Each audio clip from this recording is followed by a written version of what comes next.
policy that I object to. We used to be allies with Osama bin Laden. Now he's our enemy. We used to be allies with Saddam Hussein. Now he's our enemy.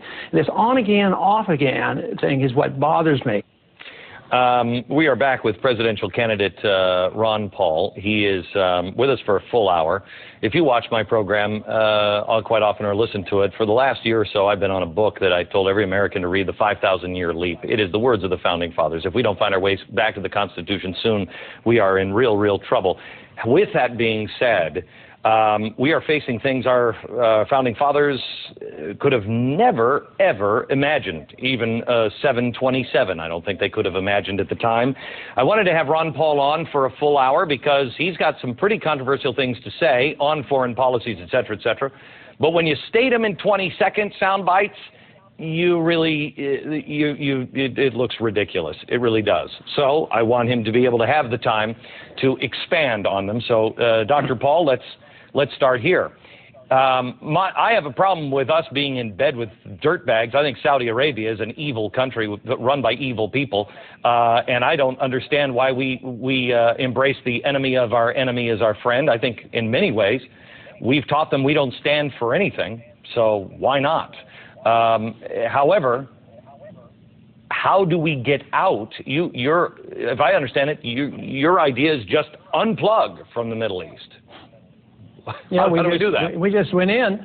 We should just leave. But you know who it was that committed us to Saudi Arabia? It was FDR during World War II, because we wanted to secure the oil. Right. But because of that persistence, that was one of the greatest annoyances to Osama bin Laden, our troops in Saudi Arabia. That is what motivated them to really motivate enough people to commit suicide terrorism, and we have to understand that. Do you actually so important. Do you actually believe that if we walk away from the Middle East, that the terrorists will leave us alone? That the people in the extremist regime, let's just say, in Iran, is not serious when they call us the great Satan that will burn in the fire of the Islamic fury, that they'll just leave Israel alone and not destroy and push them into the sea?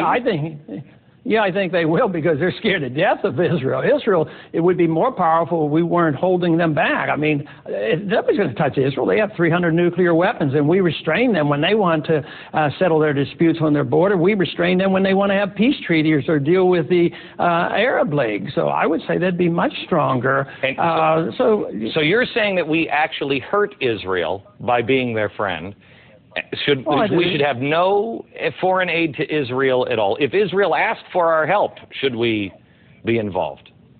Not unless the Congress authorizes, for war or something. But when you say no foreign aid, you say no foreign aid to Israel, and I say, we give foreign aid to the Arabs 3 times greater than Israel. Oh, so no, I've neutralized anything. So, we really neutralize things much better. Israel's in better shape by no foreign aid to anybody. Yeah. And so it's not anti-Israel, it's just neutral. We treat Israel like a second-class citizen. You understand the issue at home when you treat people with welfareism, they become dependent on the state.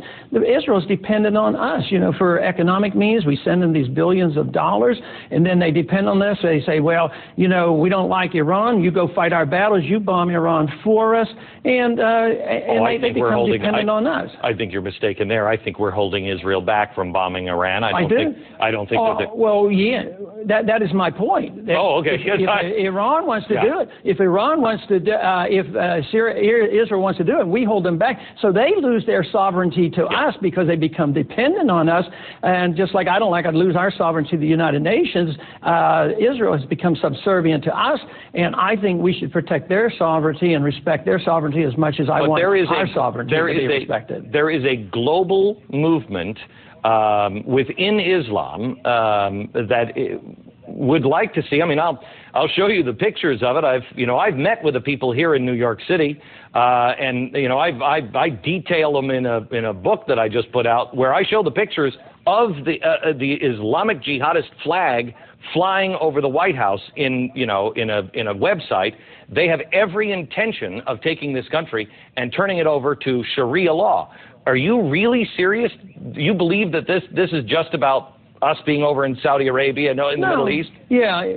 I think that's the motivating factor, but I think everything you said is true, but you got to put it in perspective. You're talking about several hundred people, maybe now thousands since we've been over there. Al-Qaeda has been recruiting much better. Well, it only took 19 to take down 2 of the biggest towers in the world. That is the reason, because you have to put that in perspective. We stood down the Soviets. They had 40,000 nuclear weapons. We had Khrushchev pounding on the desk, say, "We will bury you." He was capable of doing it. The Al-Qaeda does not have an army.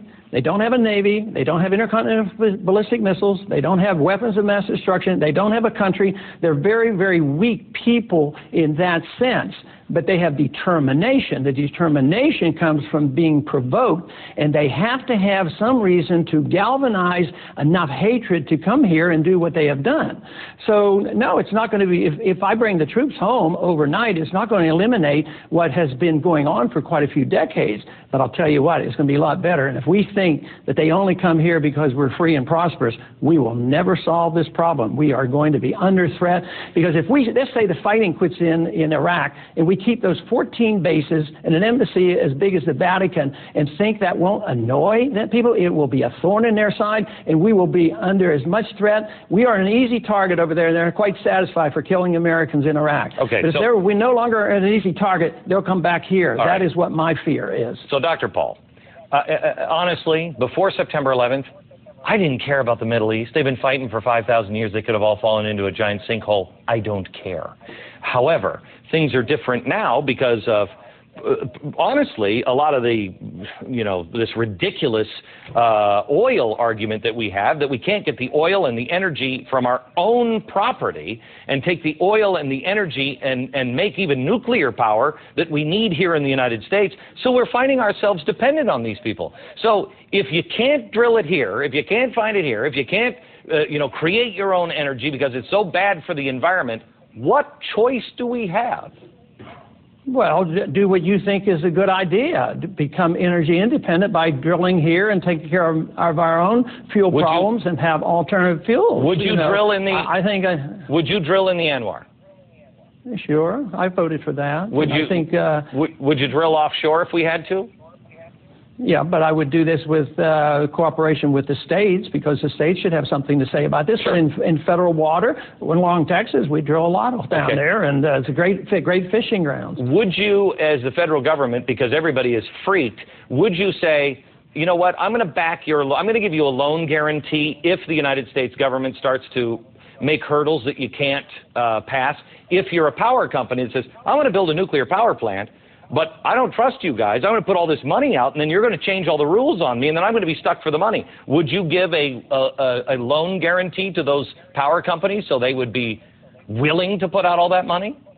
No loan guarantees. That's a distortion. That causes malinvestment. What you want to do is get the government out of the way and let the market work. When the price goes up, alternative fuels will come in. If you let the bureaucrats give loan guarantees, then you might end up subsidizing some fuel that is not most efficient. So you've got to believe the market will pick and choose. If oil prices go sky high, we'll cut back on our usage, but somebody else is going to come up with another fuel. Maybe we'd use nuclear. We need to get out of the way for nuclear. Maybe we'd have electric cars for all we know. Why do government and politicians don't know what the best source is? Why do you believe this has happened? Why is it? Is it global corporations? Is it evil big business? Is it evil government? What is it? Why do we find ourselves here? We are the most powerful nation on the planet when we choose to be. We've brought the 5,000-year leap for mankind. How is it we find ourselves in this situation? Well, we've lost our way. We don't believe in the Constitution anymore. We don't believe in markets. We have to have safety nets for the poor. We have to have a safety net for the rich and the corporations and the bankers. We have a mortgage bubble crash. We have to bail out the mortgage companies. Everybody gets bailed out. So, yeah, we just lost our confidence and our understanding. It's a remnant of mercantilism, that you have to protect your supplies, your natural resources, and that's why we're over in the Middle East. It has to do with oil. Help people understand, because you talk safety nets and everybody will say, well, you're just evil, because I believe true libertarian thought requires people to step over a homeless man as opposed to having the government bail them out.